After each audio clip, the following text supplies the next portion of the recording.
साथ दिल्ली के deputy CM Manish Sisodia जी हैं। मनीष जी, बहुत बहुत स्वागत है आपका सर। इस समय जो करोड़ों दर्शक जी न्यूज पर आपको देख रहे हैं, उनके कंसर्न्स दिल्ली को लेकर हैं।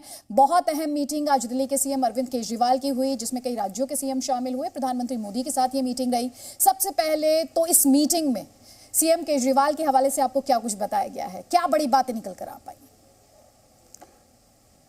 नहीं, मुख्यमंत्री जी ने प्रधानमंत्री जी के साथ यही दिल्ली की स्थिति भी बताई और ये भी रिक्वेस्ट की कि दिल्ली में अभी मेडिकल अरेंजमेंट को लेके स्थिति बहुत नियंत्रण में है, बहुत अच्छे से मैनेज हो रही है।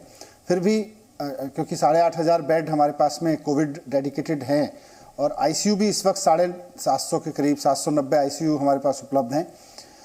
आईसीयू की और ज़रूरत है, इसलिए उन्होंने कहा कि एम्स और सफदरजंग और आरएमएल से अगर 1000 आईसीयू बेड्स और इसमें ऐड हो जाएं तो दिल्ली में और कंफर्ट सिचुएशन रहेगी लोगों के लिए, ये उन्होंने रिक्वेस्ट किया। और दूसरी अपील प्रधानमंत्री जी से मुख्यमंत्री जी ने की कि इस वक्त जो कोविड की हमें ज़्यादा परेशानी झेलनी पड़ रही है दिल्ली को, वो पराली की वजह से है।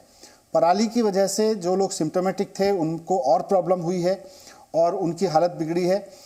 अगर हम पराली का सॉल्यूशन निकाल सकें मिलके एज ए टीम, पॉलिटिक्स को छोड़ दें, किनारे कर दें और प्रधानमंत्री जी इसको लीड करें, तीनों राज्यों के मुख्यमंत्री, पंजाब, हरियाणा और दिल्ली के मुख्यमंत्री मिलके प्रधानमंत्री जी की अगुवाई में इस पॉल्यूशन की, पराली का सॉल्यूशन निकालें, जो कि दिल्ली में इसका सॉल्यूशन दे दिया गया है। दिल्ली में पूसा के वैज्ञानिकों ने जो सॉल्यूशन दिया है वो अब तीनों राज्यों में ठीक से इसको अमल में लाना है।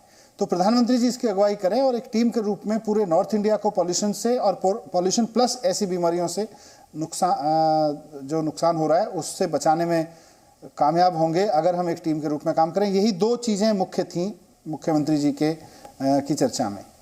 क्या प्रधानमंत्री की तरफ से दिल्ली के सीएम को कुछ खास आश्वासन दिया गया है? कुछ प्रधानमंत्री जी की तरफ से कहा गया दिल्ली के सीएम अरविंद केजरीवाल को, वो भी आपके साथ साझा किया गया हो?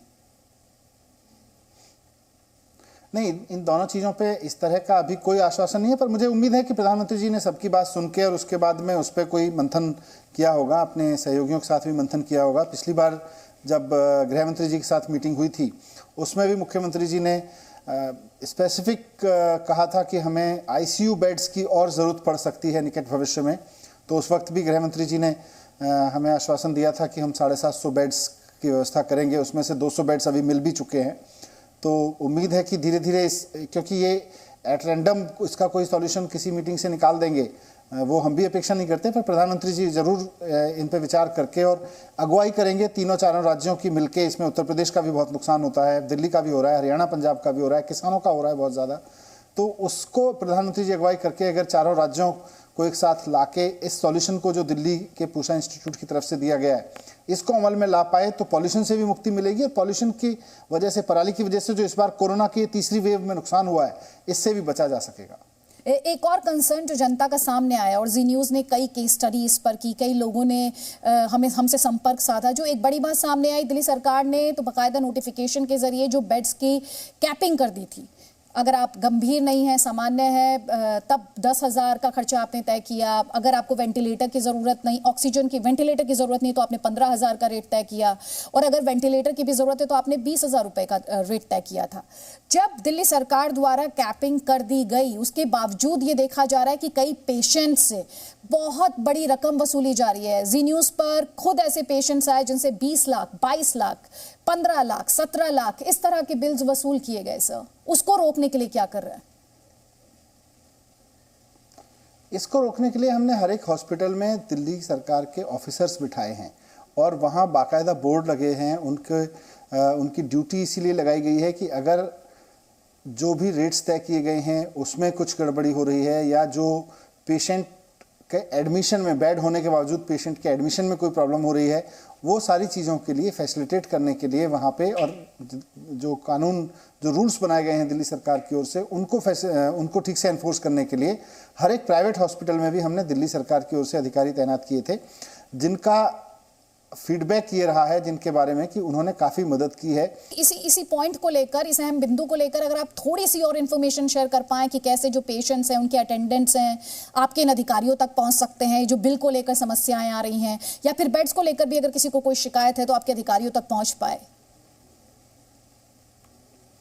नहीं, बेड को लेके तो मैंने आपको बताया कि जो दिल्ली सरकार का ऐप है, जो हमने कोरोना ऐप बनाया है दिल्ली सरकार का, उस पर पूरी जानकारी दिल्ली के हॉस्पिटल मैनेजमेंट की है कि आपको किस एरिया में, किस हॉस्पिटल में कितने नॉर्मल कोविड बेड, कितने आईसीयू बेड आपको उपलब्ध हैं। तो आप जिस हॉस्पिटल में आईसीयू, आपको मान लीजिए आईसीयू बेड चाहिए और आपको लग रहा है कि आपको आईसीयू में ही जाना पड़ेगा, आपके परिवार में कोई पेशेंट है, तो आप उस हॉस्पिटल में जाइए जहाँ पे आईसीयू बेड उपलब्ध है, वहाँ आपको मिलेगा ही मिलेगा, वो हॉस्पिटल देगा ही देगा आपको। और गवर्नमेंट हॉस्पिटल भी है, उसमें प्राइवेट हॉस्पिटल भी है। नॉर्मल बेड की जरूरत है तो आपको नॉर्मल बेड मिल जाएगा, उसमें कोई दिक्कत नहीं होगी। लोगों के जहन में एक और बड़ा सवाल जो है वो है लॉकडाउन से जुड़ा हुआ। आपके सरकार में किस तरह की अंडरस्टैंडिंग है? क्या आप लिमिटेड लॉकडाउन के लिए जाएंगे? आप इस वक्त क्या चाहते हैं? जो इस समय सिचुएशन है और दिल्ली से जो तस्वीरें आ रही है, मैं यहाँ पर जनता के लिहाज से बात कर रही हूँ, हम लगातार ये दिखा रहे हैं कि कैसे मास्क ही इस वक्त वैक्सीन है, लेकिन कई लोग ऐसे हैं जो इस पर लापरवाही बरत रहे हैं। नहीं, लापरवाही तो नहीं बरतनी चाहिए और हम इसीलिए बार बार अपील भी कर रहे हैं, जहां जरूरत पड़ रही है सख्ती भी कर रहे हैं कि मास्क पहन के ही निकलिए, बिना मास्क के मत निकलिए। और लॉकडाउन सॉल्यूशन नहीं है। लॉकडाउन शुरुआत की ज़रूरत थी ताकि मेडिकल सिस्टम्स तैयार किए जा सकें, ताकि अरेंजमेंट किया जा सके और बहुत अचानक स्प्रेड को रोका जा सके, जो कि लॉकडाउन की वजह से संभव हो सका। लेकिन कंटिन्यूस लॉकडाउन कहीं भी कोई सॉल्यूशन नहीं है। लॉकडाउन की वजह से भी बहुत डिप्रेशन, बहुत नुकसान होता है और बहुत लोगों की जान जाती है, बहुत लोग सुसाइड के एज पे पहुंच जाते हैं। तो लॉकडाउन से कुछ समाधान नहीं निकलेगा। समाधान अवेयरनेस से निकलेगा और मेडिकल प्रिपेयर्डनेस से निकलेगा। अगर कोई व्यक्ति बीमार होता है, उसको कैसे हॉस्पिटल तक लाया जाए, उसको कैसे इलाज किया जाए। मैं यहाँ ये बात करना चाहती हूँ कि प्रिवेंशन कैसे होगा। तो प्रिवेंशन के लिहाज से हमने ये भी देखा कि बीते कुछ दिनों में कुछ राज्यों ने नाइट कर्फ्यू लगाया। आपकी सरकार उस बारे में सोच रही है? जिन राज्यों ने कर्फ्यू लगाए हैं वहाँ भी सवाल तो यही उठ रहे हैं कि भाई रात में कर्फ्यू लगाने से फिर क्या होगा।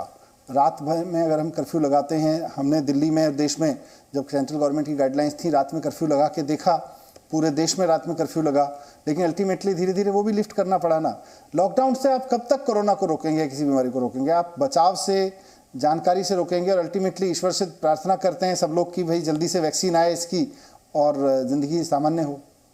बहुत बहुत शुक्रिया मनीष जी, जी न्यूज़ के साथ दिल्ली के लिए आपकी जो तैयारी है, आपके द्वारा जो कदम उठाए गए हैं, जी न्यूज़ के साथ साझा करने के लिए बहुत बहुत शुक्रिया। Presenting V News app available on Google Play and App Store. Download it now.